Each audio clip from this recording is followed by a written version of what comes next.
Good morning, everyone. My name is Matt Langguth. This is VMTN 2651, Horizon Cloud on Azure, Tales from the Field.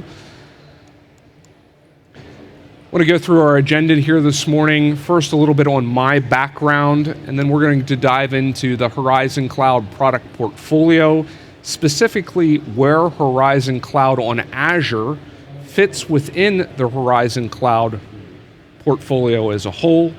We'll talk about some cloud considerations in general. So when you're looking at moving on-premises virtual desktop infrastructure over to a hyperscaler, some of the bigger picture items that you should consider, not just specific to Azure, but hyperscalers in general. And then we'll also dive into a little bit of your potential cost savings that you should be considering when moving these workloads over to Azure. There is two versions of Horizon Cloud on Azure that we currently offer. We refer that to as V1 and V2. Sometimes you will hear V2 referred to as Next Gen or Titan. Titan be our codename development word. And we're going to get into the differences between V1 versus V2 and why you would pick one versus the other. All right? Some of those deployment deliberations of why you would choose to deploy first generation versus next generation. If you're an existing customer that's currently has HCOA out there in production and you're looking to upgrade to V1, some of those items that you would be considering as far as a migration timeline and those options, right? So what you would be looking at from migrating from first generation over to Titan.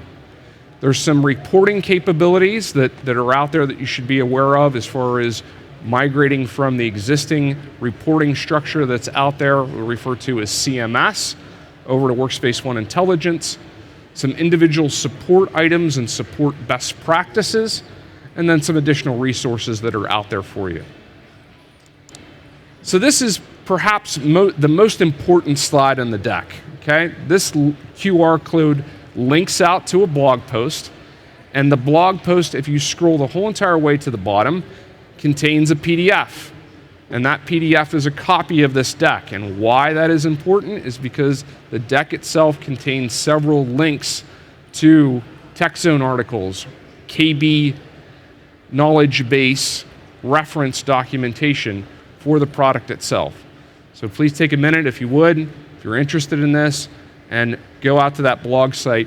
Along with the blog site too, once you would have that bookmarked, I'm constantly updating this because as the product is evolving and making different iterative changes, the blog site will be updated and the deck will be updated as well. So let's talk about where HCOA, again, Horizon Cloud on Azure, fits into the Horizon Cloud product portfolio. So we have two specific iterations or potential solutions within Azure. We have Horizon on Azure VMware solution, right? So Horizon on AVS, and then Horizon Cloud Service on Azure. Confusing names, yes, I admit, we could have done a little bit better here with our naming schematic, but so Horizon on AVS versus Horizon Cloud on Azure. Let's dive into Horizon on Azure VMware solution for a minute. So this is our PaaS, Platform as a Service, or IaaS solution. This is where you as the customer, you're still managing the Horizon stack. So the connection servers, DEM, app volumes managers, your UAGs, you're still responsible for the deployment and management of those components, plus the desktop image. VMware and Microsoft partner together to manage the hardware infrastructure and the life cycling of the VCF stack. It's important to call out here a fundamental difference between the two is that these are ESXi, vSphere if you will, based desktops. So things like VM Fork for instant clones is still available. And if you think about how you're consuming this, right, you're buying a minimum of 3 nodes with AVS, And these are better suited to 24/7 workloads, right? Because you're buying that capacity as a whole. So if your use cases out there where you have those desktops that would be running constantly, where you maybe were doing some type of back-end processing on them, or you had multiple shifts in your environment, perhaps a good use case there.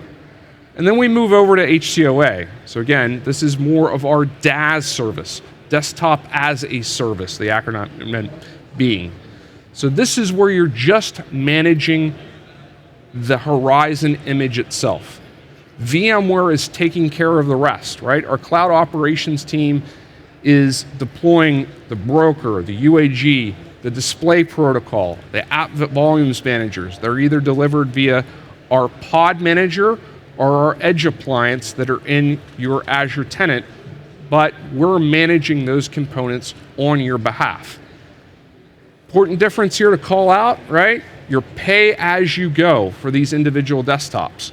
If they're powered up, they're being billed. If they're powered down, minus your base disk cost for those individual VMs, no bill, okay? So fundamental difference. Think about burst capacity here, or seasonal workers, or a potential solution to use is disaster recovery for an on-premises Horizon stack, right? Where you just need that temporary capacity. Let's talk about cloud considerations in general, right? So this is above and beyond Azure, where I had mentioned previously, where you're moving on-premises workloads up to a hyperscaler. One of my colleagues, Hans Bader, has said, and I can't agree more, if you're taking your existing on-premises Horizon image and simply redeploying it in the cloud, you're doing it wrong. Spot on, okay? This is the time to take the time to do a proper image rationalization. And by image rationalization, I mean what is going into the application, or what is going into the image as far as applications, and then your hardware sizing, right? How many CPUs are allocated? What are you using for your base OS disk? How much RAM are you allocating?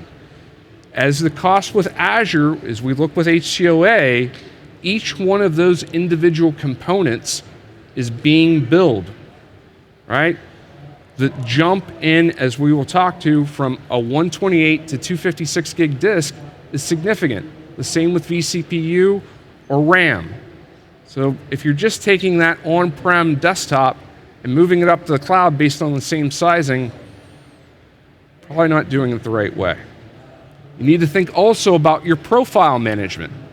Is your current profile management solution compatible with an on-premises and hyperscaler supported environment? What are you going to use for storage in that deployment? How are you going to replicate your profiles between on-premises and that hyperscaler? In many instances, we see Azure Files with FS Logic here, but there's multiple ways to solve for that. That's something that you need to think through as far as what you're doing with your profile management. Windows 11 often comes up as far as our conversations with customers. Is this maybe the time, as you're starting to look at these deployments, to consider Windows 11 for your base operating system? Windows 11 on both HCOA version 1 and version 2 is fully compatible. So something to consider there. Your HA and DR strategy. Often we'll see customers that will want to deploy HCOA in 2 Azure regions. I always bring up the example of US West and US East. But if the point of giving a user a desktop is to come back to an ERP application that's still in an on-premises single data center, and that data center goes down and it doesn't have any redundancy, what is the point of having multiple Azure regions?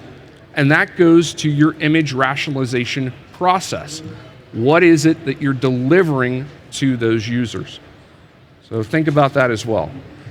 We talk about app volumes here as far as potentially consolidating that base OS disk cost, right? What can we package up to deliver both on-premises and out in the cloud? It becomes incredibly important in HCOA if we can start to shrink that base OS disk cost, because base OS disk in HCOA is one of the only elements that's continuously billed, whether that element is on or off. So the smaller that you can make your base OS disk, the better. And I'd also like you to consider that this is an and solution and not an or. So what do I mean by that? Well, I mean, you don't have to be all in. So if you're currently on premises, this could be a hybrid solution, just like we talked about potentially for a failover scenario. Your existing on-premises solution goes down, and you want to have a DR solution, but you don't want to invest in a secondary data center, perhaps using HCOA for burst capacity.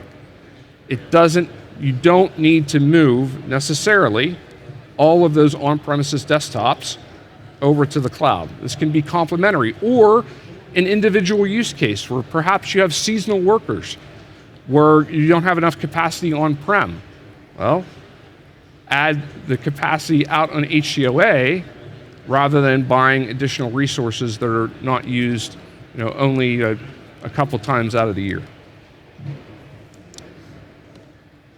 So we'll talk about cloud considerations that are Azure focused. Excuse me one second. So if you look over on the technical side, I've broken this down into technical and business iterations. So this link here will take you out to a document that we're very generic as far as what we say is HCOA Azure region availability. We say most zones. We do not give specific zones where HCOA is available to deploy. The most common ones, certainly, especially being here in EMEA, they're out there. But if you have that very unique use case where you're trying to do a deployment in a specialty Azure zone, work with your VMware EUC resource to make sure that HCOA is available for that zone. The other thing I want to bring up here is data and application locality. This is a huge one, okay, where we get customers that want to place those Azure desktops in the region that is closest to the user. Logically, that makes sense, yes, right, for latency purposes. However, this goes back to that image rationalization process. If we're putting the desktop in the region that's closest to them, but then they need to launch an application in that desktop that needs to transverse an express route that's overseas, back to perhaps a US data center, we're kicking the latency can down the road, right? So just because it's close to the user doesn't mean that it's an optimized user experience. We have to think about what applications that user is accessing within the desktop. We also need to bring up here cross-region replication. If you are going to deploy multiple Azure zones, to make sure that cross-region replication is available for that zone, this becomes incredibly important if you're deploying something like Azure Files, so that that back-end replication is there. We need to think about IP address spacing, all right? Your network routes and your service principals in your Azure deployment. We'll talk about this in a minute here with your cloud operations team as far as how they will be involved in those decision-making and requirements process. Both V1 and V2 have unique IP address, network routes, and service principals that are required for their individual deployments. You also need to think about what you're going to use for your IDP. You can use Azure user-based authentication right now, or hybrid, where you would be doing a hybrid on-premises traditional Active Directory user-based authentication. And then with Win 10 and Win 11 version compatibility, there is certain versions of V1 and V2 that are compatible with certain versions of Windows 10 and Windows 11. So if your organization has specified, like say 21H2 as your golden master, you want to make sure that you're deploying the appropriate version of either V1 iteration of HCOA or V2. The link here in that document will take you out to a matrix as a KB article. So over on the business side, we talked about use cases, right? The or and not the and. Know what we're solving for here. Disaster recovery, burst capacity, developers that might use a workstation that doesn't necessarily need to be domain joined. So think about the and use cases rather than perhaps migrating the entire estate. This is also many times the first time that we see VDI admins interacting with their cloud operations team. And there is specific requirements, as we had called out here before, as far as those service principals and IP address spaces, that they're going to need to be able to have provision for you to deploy these resources, right? Part of this, the solution is that we are deploying either pod managers or a lightweight edge appliance into your Azure subscription. And the minute that we do that, your cloud operations teams needs to get involved. And of course, because we're putting elements into your Azure subscription, that ticks the box for InfoSec. So the earlier that you can get your cloud operations team and information security involved in these discussions so that they can look at what those requirements are, the better. So let's talk about cost savings over here in Azure. First of all, there's an Azure pricing calculator that's out there.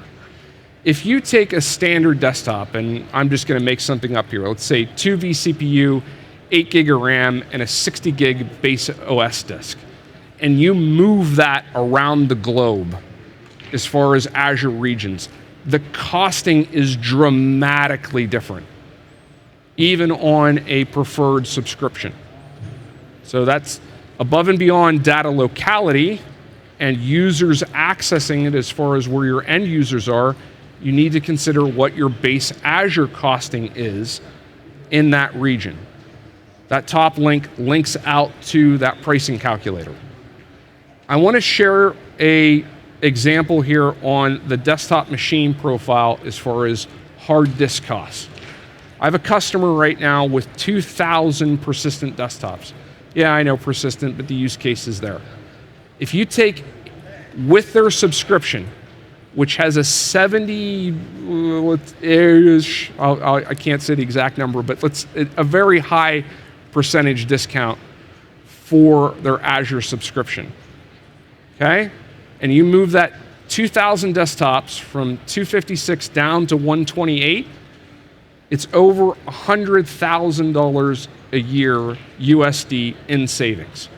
Remember, your base OS disk is billed in your Azure subscription, whether that machine is on or not, okay? But at the same time, for those CPU and memory resources, it is billed when it's on, right? So we need to be very careful with power management for those machines, knowing when to spin them up and knowing when to spin them down as far as what your user profile is. So if they don't need to be running, it's incredibly important to have that power setting done correctly. Rick Turlip with our technical marketing group has a full entire article that's linked here on EUC Tech Zone about the power settings that are available in HCOA. Also want to call out a session that Hans did. I'd mentioned Hans before with Explore Las Vegas that was containing costs and cost comparison for VDI on different hyperscaler models. That session, which is available as a recording, is linked here from Explore Las Vegas. All right, let's talk about deployment deliberations, right? We had talked about HCOA version 1 and HCOA version 2. All right? First of all, if you're net new to looking at HCOA, you must request version 1. Out of the box, if you don't specify anything, you're going to get version 2 from the get-go. All right, and that was of January of this year. The big one that I will always call out to customers is if you have legacy thin clients that are out there, or let's just say that for whatever reason you had your Horizon endpoint clients configured for PC over IP, you must use version 1. Version 2 does not support PC over IP. It is blast only. And that falls in line with where we're heading in blast in general for the entire Horizon deployment. Okay? Currently, if you want mixed entitlements, if you want the same user to be able to access an on-premises desktop and an HCOA desktop, you must use version 1. That is quickly changing, right? We're meeting feature parity very, very soon here between V1 and V2, but that's still out there. It's something that as you're considering this, again, talk to your VMware EUC resource to make sure that that's still not a limitation. If you would deploy V1, know that most of our enhancements are now going over to V2, Titan Next Gen, depending on how you want to refer to it as. We talked that it's blast only. The user login workflow is going to be slightly different over here on the V2 console, okay? And this causes some issues with thin clients that are out there. Right now, you have to go to cloud.vmwarehorizon.com and then authenticate, and there's an authentication window that pops up, and depending on the iteration of that thin client, it can cause an issue.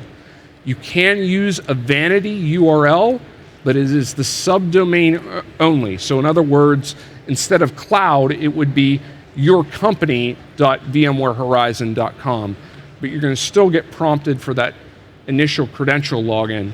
So check with your thin client manufacturer to make sure that that's an issue.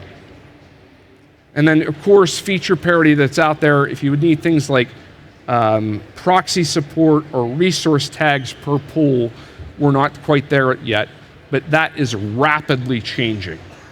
Check with your VMware EUC resource. There's an internal document that we can always compare as these iterations are coming out. So let's talk about the timeline over to version 2, right?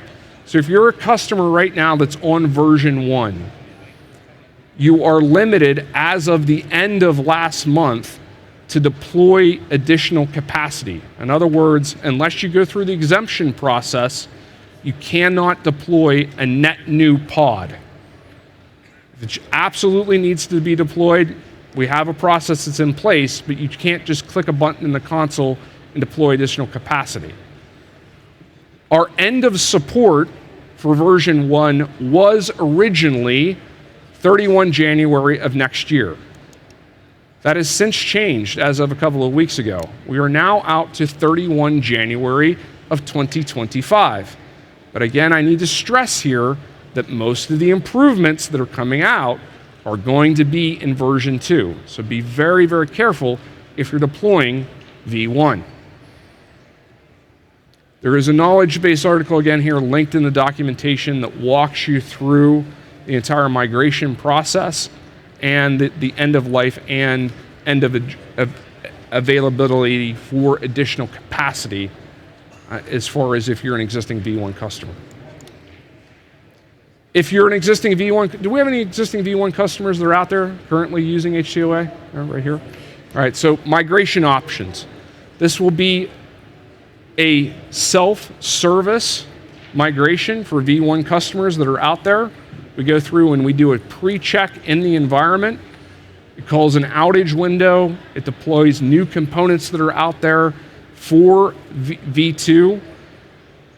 As long as you are on the latest agent build, it does not require new agents inside of those machines. It does give you a rollback option to make sure that everything is deployed and done so correctly. There is self-service documentation and the migration workflow detailed here. We always suggest, if it's possible, to do a V2 migration as a net new greenfield. So you can stand up a V1 and V2 side by side, because Workspace ONE Access supports multiple tenants, so that you could then have a swing state, if you will, between an existing V1 desktop and a V2 desktop if you would like. Getting short here on time, so I want to move on to a couple of other things. If you're I saw a couple of hands out there for existing V1 customers. We had something that was referred to as CMS Reporting in V1, Cloud Management Service. That is now being migrated over to Workspace ONE Intelligence. For the partners in the room, this is a great opportunity. If that existing admin hasn't gone in there and run a report for CMS and hasn't gone through that migration workflow, this is a great time to re-engage with the customer and say, hey, have you moved over to Workspace ONE Intelligence? This is only a concern for V1 customers. If you're starting on net new on V2, you're going to get Workspace ONE Intelligence by default. But if you get that customer that's out there that hasn't hit their admin console in a while and hasn't done the migration, good engagement point. The detail here that I've highlighted on effective June 30 goes to our KB with the migration process. Support. I got 35 seconds before Alistair starts to kick me off the stage. UAT, think about this like Workspace ONE. Stand up 2 instances, production and UAT. The back-end costs are minimal. There's absolutely no reason why you couldn't just spin up another tenant and use for testing. HAR logs, critical to our support infrastructure. HAR stands for HTTP Access Request, being the acronym. This links to an article on our support documentation, how to get HAR logs out of any of the major browsers. If you attach your HAR logs and you see an error in the console, you're already ahead of the game as far as support. The first things that support's going to do, if you see an error in the console, hey, can you grab the HAR logs for me? If you're including them from the get-go, you're eliminating one step of that back and forth. So start with your HAR logs. Release cadence, you have to understand a little bit as far as making sure your agents are updated, and then of course the release notes between version 1 and version 2 getting a little bit complicated, because even when I Google them for them, you have to make sure which page that you're on. HOA resources that are out there, there's a 5-hour hands-on lab walkthrough that is available that you can do with both V1 and V2. There is a 60-day trial if you want to go above and beyond that, that as long as what I call BYOA, bring your own Azure, okay, subscription, that you can test out for your individual applications. You also have the ability to convert that from a trial license over to production, so you don't need to redeploy. There's a deployment guide with a reference architecture and technical deep dives out there on TechZone. So we went through the background, where it fits within the cloud product portfolio, cost savings, remember disk costs, V1 versus V2, the reporting and the support. I do want to call out just one more thing out there. Rick Turlip and Mr. Gordon are doing a session today, technical deep dive, at 3:15 to 4 o'clock today. If you haven't signed up for this session, 1562 BCN, I would highly suggest it. And we're going to dive deep into all of the components of V2 and the V1 versus V2 consolidations. With that, I am way over on time.